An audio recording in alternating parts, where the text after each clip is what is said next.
Uh, all of us negotiate all the time. Sometimes we don't know it, but we do. Okay.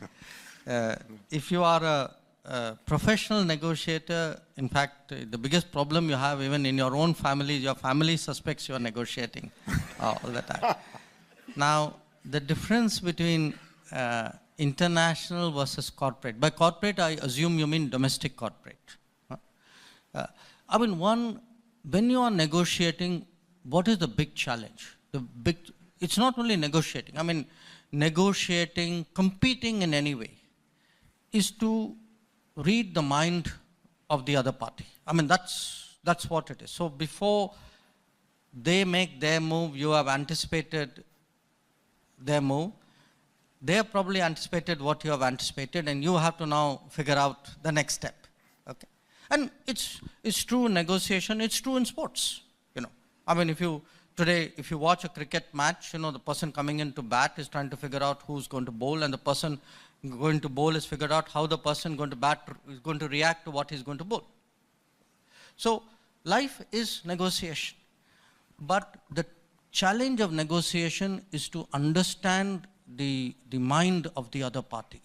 And in a cross-cultural setting, what makes international negotiations hard is the other party is literally foreign to you.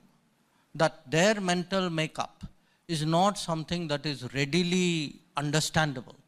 So what often happens is, a lot of politicians are very, very comfortable negotiating at home because they are in their own milieu. It's like playing in your own pitches, okay? You know the pitch backwards. You know every bowler. You know every player.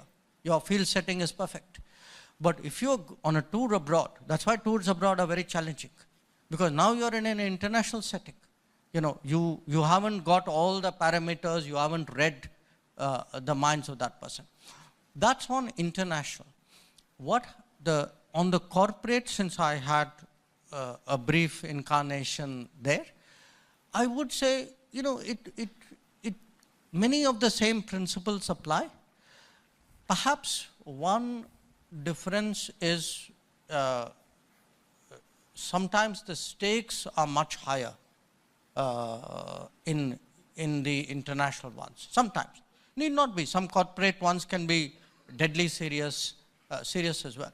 But I would, if I were to take my 3 incarnations, if you would, the long foreign, the diplomatic incarnation, the short corporate interaction, and now my learning, I'm a student of politics practicing politics for the last 3 years.